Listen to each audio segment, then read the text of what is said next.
often promote themselves as one big happy family that works together in perfect harmony, the reality is sometimes the men and women of the WWE locker room don't actually get along. I'm just gonna give you a moment to process that bombshell. Good? We good? Okay. With so many different personality types, the competitive nature of the business and backstage politics being ever present, wrestlers can sometimes fall out in rather spectacular ways. On occasion, WWE will try and keep the concerned parties apart in case they're unable to remain professional and what should be a work turns into a shoot. Other times, WWE takes the opportunity to exploit real-life hostility for the sake of business. As fans, it's certainly exciting to watch performers clash when we know for a fact there's genuine friction there, creating a sense that things could legitimately boil over at any moment. WWE have in the past created a rivalry born out of real resentment, or have used that resentment as a smaller piece in the bigger storyline puzzle with varying degrees of success. So please join me, Adam Pacitti from Cultaholic Wrestling, and work yourself into a shoot, brother, with 10 real-life WWE rivalries that became storyline. Join us. Number 10, JBL versus the Blue Meanie. Let's kick things off with one you've probably never heard of. Wink wink, nudge nudge. I think I have JBL's knuckles in my eye. 2005's ECW One Night Stand was a home run, a night of nostalgia that delivered on all fronts. The one big black eye from the pay-per-view was, well, a black eye. Specifically the one suffered by Blue Meanie when an inebriated JBL decided to leather him during the show closing brawl. The reason WWE's backstage bully went into business for himself was because he believed that he had a score to settle after Meanie made some comments about Bradshaw and his unfriendly ways in a post-WWE interview years earlier. When both got backstage that night, WWE management were none too happy with what had transpired. WWE stitched up the Blue Boy and doubled his pay, but he was still smarting from the unprovoked attack and considered suing the company. That's when WWE stepped in and offered Meanie the chance to work a short program with JBL and make some money. Meanie and JBL then wrestled on an episode of SmackDown, with Meanie picking up the win thanks to interference from Batista. The major talking point, however, was the hard-to-watch chair shot that Meanie's BWO teammate Stevie Richards delivered to the head of the WWE champion. It was a hell of a receipt, and thankfully the two men put their animosity behind them and are now on much better terms. Number 9, Melina versus Candice Michelle. Former women's champion Melina was a great performer during her time in WWE, but her outside-the-ring exploits often threatened to overshadow all the good work she did inside the squared circle. Her backstage beefs with the likes of Sharmell and Mickie James are well known, but her real-life rivalry with one-time Diva Search hopeful Candice Michelle is perhaps the most intriguing because of how it played into storylines. Melina and Michelle began engaging in a blog battle in early 2007 after Candice initially accused her of stealing one of her moves,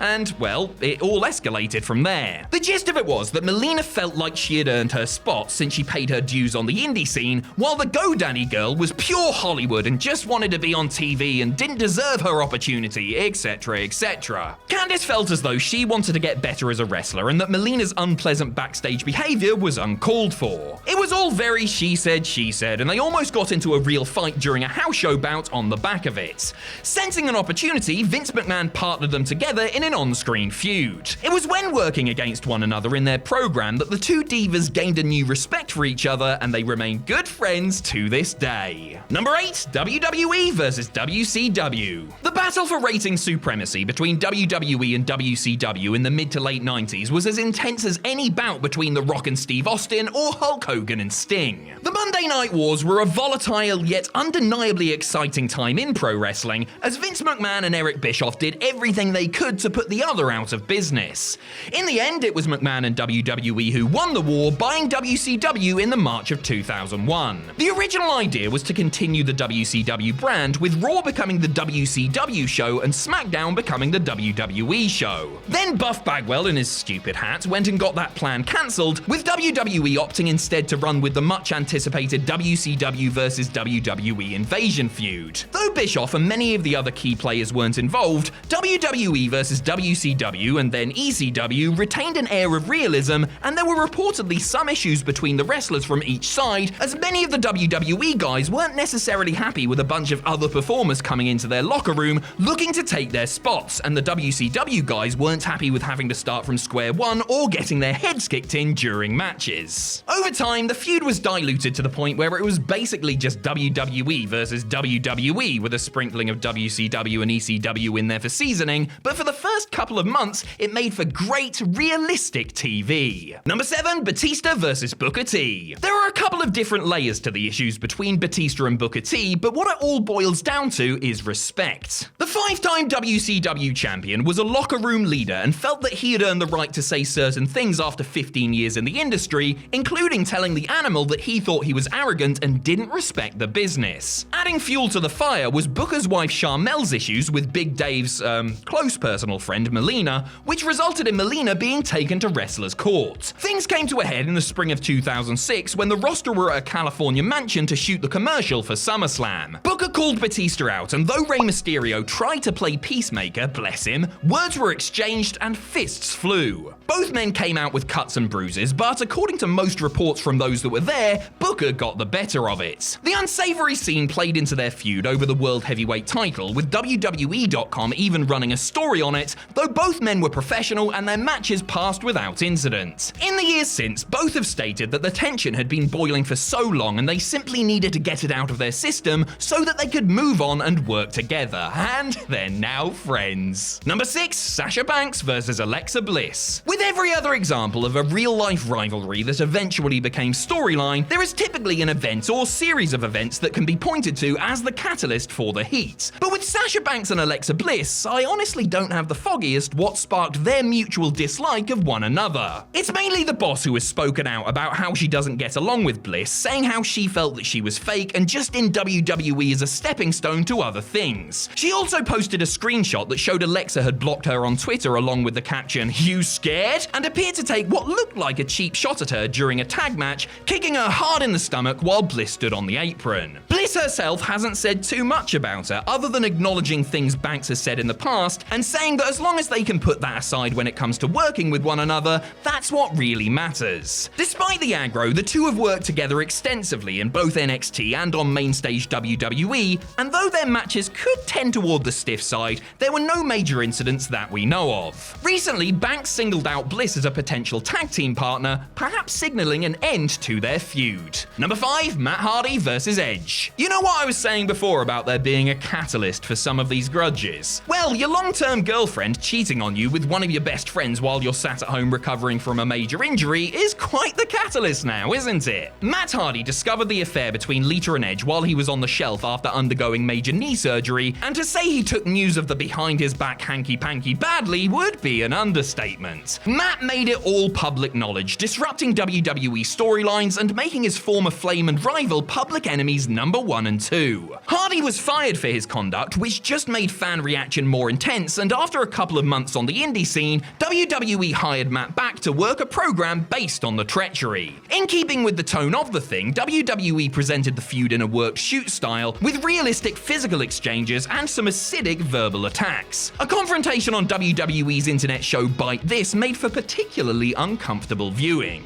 Like all good pros, Matt and Edge were able to work matches in the safe and proper manner, and like almost all friends turned enemies, they are now buddies once more. Number 4, The Rock versus John Cena. Man, if irony were made of peanut butter, bananas and bread, we'd all be eating a lot of very tasty sandwiches right now, wouldn't we? While riding high as the face of WWE, John Cena took it upon himself to make many not-so-nice comments about The Rock, taking aim at the People's Champion for leaving the business to a career on the silver screen. In Cena's eyes, Dwayne was a good person and a great performer, but he was insincere in his love for wrestling, and that rubbed the man who was now pulling the wagon the wrong way. Rock, for his part, took a shot at Cena and his performance in the WWE Studios film The Marine while inducting his father and grandfather into the Hall of Fame in 2008. When The Rock did come back in 2011, the natural feud was with Big Match John, the man who had stepped in as the top dog in absence of The Rock and Steve Austin. The tension was palpable whenever the two were on screen together, and the great Great One was noticeably annoyed when Cena pointed out the promo notes that were written on his wrist. Their match at WrestleMania 28 was a banger, though Cena was annoyed at having to do the job, and they did business a year later too, with Rock returning the favor. Since transitioning into Hollywood himself, Cena has expressed regret at the things he said about his foe, and the two are on much better terms today. Number 3, Chris Jericho versus Goldberg.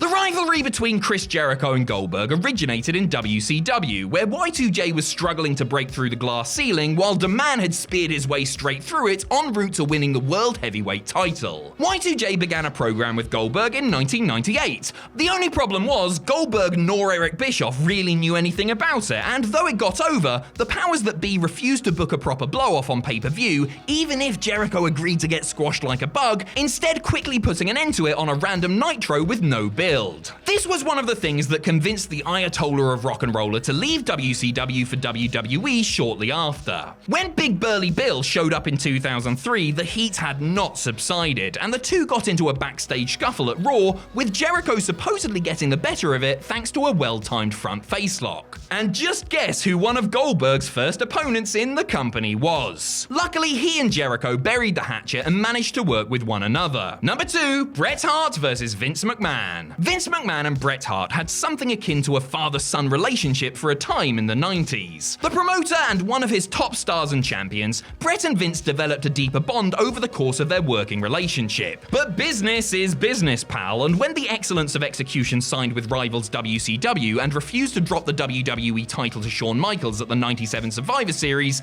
the CEO took matters into his own hands. The Montreal Screwjob ended Hart's WWE career on a sour note, and things continued to get worse between the sides in the years after. WWE were always happy to needle Hart in any way they could, and Bret was left devastated after the death of his brother Owen on the company's watch.